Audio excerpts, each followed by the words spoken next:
Hello, good morning mga lalabs, mga bayots, magandang hapon Pilipinas, Luzon, Visayas at Mindanao at sa mga kapwa ko din po OFWs around the world. Hello, good morning. Pag-uusapan natin itong dumaan 6 days ago na to na kung saan ay may balita na yung CEO ng World Bank ay dinalaw si Bongbong Marcos at ang sabi pa ng mga itong bagong Pilipinas Chronicles ang nagbalita. So ano ba ang dahilan kung bakit dumalaw ang CEO ng World Bank kay Bongbong Marcos? Mamaya yun na kung ano ang dahilan. So basahin muna natin itong bayarang tawag dito page ni Bongbong Marcos, mga trolls, mga kanilang social media influencers, mga vloggers at kung ano pa tawag sa kanila na bayad mula sa taxpayers money. Mga patay gutom to. Bagong Pilipinas Chronicles. Isang makasaysayang eksena sa Malacanang. Taray. Makasaysayang eksena. Hindi lang basta bisita. Mismong presidente ng World Bank na si EJ Banga ang nakipagpulong kay Pangulong Ferdinand R. Marcos Jr. at ramdam ang mataas na respeto at pagkilala sa liderato ni Bongbong Marcos. Really? Ito ba talaga ang rason kung bakit dinalaw ng World Bank CEO si Bongbong Marcos? Or may ibang rason? Hindi lang porket presidente si Bongbong Marcos, ito kasi pinoportrait nila dito na magaling si Bongbong Marcos, kilala sa buong mundo, at kung ano mga kaikikan papore para dagdag bayad dito. Magpapasko na. Ayun na ng 500 pesos lang ang budget. Kaya todo papore itong mga paid trolls ni Bibi, mga social media influencer. So ganito kalakas ang Pilipinas ngayon sa ilalim ni BBM. Really? Kung yung ekonomiya natin bagsak, malakas daw si BBM. Yes! Malakas siya. Under sa kanyang liderato, malakas siyang magnakaw. Malakas nga ang pagkilala. Pagrespeto, wala nang respeto ang ibang bansa. Tingnan mo yung ASEAN Summit sa Malaysia. Hindi nga sinama siya sa photo op. Walakas. Ganito raw kalakas ang Pilipinas ngayon sa ilalim ni BBM or ni PBBM. Kapag mismong pinuno ng World Bank Group ang pumunta sa palasyo, malinaw ang mensahe. Alam mo kung ano ang mensahe? Mahalaga ang Pilipinas, malakas ang Pilipinas, pinagkakatiwalaan ang Pilipinas sa pamumuno ni BBM. So, ibig sabihin, yung mga past presidents, Cory Ramos, Erap, Gloria Pinoy, dating Pangulong Duterte. So, hindi sila pinagkakatiwalaan ng World Bank dahil hindi sila dinalaw sa Pilipinas. Bobo. Sa courtesy call na ito, nakikita ng mundo kung paano pinapatatag ni BBM ang ekonomiya. Dito tayo papasok ngayon kung bakit.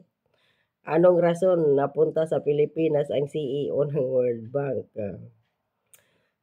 Pinapabilis ang pag-unlad at pinapakitang handang-handa ang bansa para sa mas malalaking investment at global partnership. Wala nga nag-i-invest sa Pilipinas na Turista natin nga, wala na So, dito tayo ngayon papasok.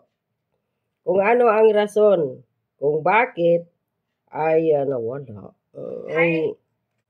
So ito ang rason kung bakit nasa Pilipinas ang CEO ng World Bank dahil sinita si Bongbong Marcos. Ito, balita ni Corina. Ang ekonomiya ng Pilipinas ngayong taon. Sandali Bagsak ang ekonomiya. Bagsak ang ekonomiya ng Pilipinas ngayong taon ayon sa pinakabagong ulat ng World Bank. Ito'y panawagan ito sa gobyerno. Ano ba yan? Sa pinakabagong ulat ng World Bank, ito'y panawagan ito sa gobyerno bilisan na ang reforma at ayusin ang mga sistema para makabangon agad ang bansa sa epekto ng flood control scandal. Narito ang agenda report ni Paolo Barcelon. Hindi na lamang sa mga binabahang lugar at napipinsalang ari-arian ramdam ang epekto ng flood control scandal. Maging ang ekonomiya, damay na rin sa epekto ng kalkala ng katiwalian dahil bumaba sa 5.1% ang economic growth ng bansa ngayong 2025 ayon sa tala ng Ito ang rason kung bakit pinuntahan ng CEO ng World Bank si Bongbong Marcos dahil winawarningan ito ngayon dahil sa palubog na ekonomiya ng Pilipinas, taliwas dito sa sinasabi ng kanyang binabayarang paid trolls na to or social media influencer na nagsasabi na si Bong Marcos kaya daw pinuntahan ng tawag dito ng taga World Bank dahil malakas ang Pilipinas, pinagkakatiwalaan ang Pilipinas sa pamumuno ni BBM Olol. World Bank. Malaki ang ibinaba nito mula sa 5.7% noong 2024. Ayon sa World Bank, isa ang nangyayaring flood control scandal serye sa governance concerns na kailangang tugunan agad ng gobyerno para maagapan ang pagsadsad ng ekonomiya ng bansa.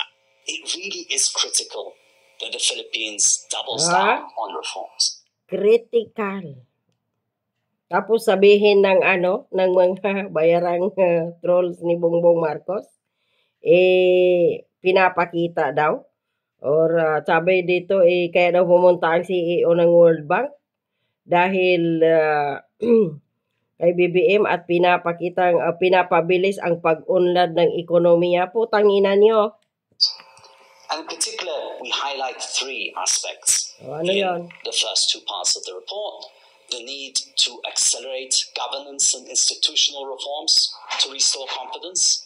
Second, to continue with fiscal reforms to ensure that fiscal consolidation is achieved without sacrificing long-term growth. Nakapagtala din ng World Bank ng pagbaba ng foreign direct investments at gasto sa public infrastructure. Bumaba rin daw ang mga turistang pumunta sa Pilipinas mula South Korea na isa sa top tourist markets ng bansa. Para sa World Bank, magandang oportunidad ang flood control scandal para maisaayos ng bansa ang mga sistema nito sa gobyerno. Wala na tayo halos turista. Kalain mo yun dahil sa maraming mga turistang pinatay sa Pilipinas. Nakikita lang ngayon kung gaano ka-dangerous or ka-danger ang Pilipinas ngayon, lalo na sa mismong Metro Manila. Nakikita nila taliwat. Siyempre, bago sila magpunta sa Pilipinas, magre-research yan. So, nakikita na kaliwat kanan ang doon. Patayan, walang peace and order. Droga, nagkalat, nakaw. Dyan sa airport na naman ngayon dyan sa NAIA. Umpisa na naman mga OFWs. Ninanakawan. Posible pa yan mga foreign tourists natin. Ninanakawan pa yan dyan sa airport. Magpapasko Wala na halos 2 milyon na tourist taon-taon. Putang ina yan. Samantalang ang Thailand, Cambodia, Myanmar, Vietnam at Indonesia, Malaysia, tag 40, 50 millions ang kanilang tourist a year. Katatapos nga lang, pabalik-balik doon ng mga alaga ko sa Thailand. Hindi ko nga sila ma-recommenda na punta kayo ng Pilipinas. Dahil sa hindi naman lingid sa kaalaman ng buong mundo ngayon kung ano ang nangyari sa Pilipinas, lalo na dyan sa korupsyon. There could be an opportunity in this, in the sense that if the government, if Philippines can actually take the opportunity to increase transparency, increase its institutional capacity, and modernize its system, including its budget execution system, that could actually support longer-term growth and it can increase investment confidence. Sinigundahan ni RCBC Chief Economist Michael Ricafort ang naging findings ng World Bank. Bukod sa flood control scandal, may ilang factors ding nakita ang mga ekonomista sa pagbaba ng ekonomiya. tulad ng Pogo exit noong 2024, trade war ng Trump administration, at epekto ng mga bagyo at pagbaha. Sa kabila nito, may pagbagyo at pagbaha, taon-taon na tayo niyan dumadaan. Pero bakit yung mga nagdaang mga presidente ng Pilipinas hindi ganito? Ngayon kasi talamak ang korupsyon. Mahal na bilihin. Pilit pa sinasabi na yung ano daw, tawag dito, yung GDP natin tumataas at kung ano pa. Nakikita naman natin, tumaas nga yung bilang ng mga walang trabaho. Nakita ring economic gains ng World Bank, tulad ng pagbaba ng inflation ngayong taon sa 1.8% average mula sa higit 3%. Huwag maniwala na bumaba ang inflation rate sa Pilipinas dahil mataas pa rin ang bilihin.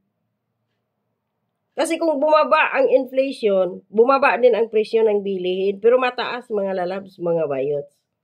Dinodoktor ng mga economist ni Bongbong Marcos ang inflation pati ang gross domestic product or GDP para sabihin magandang ano ng ekonomiya ng Pilipinas. So, dito.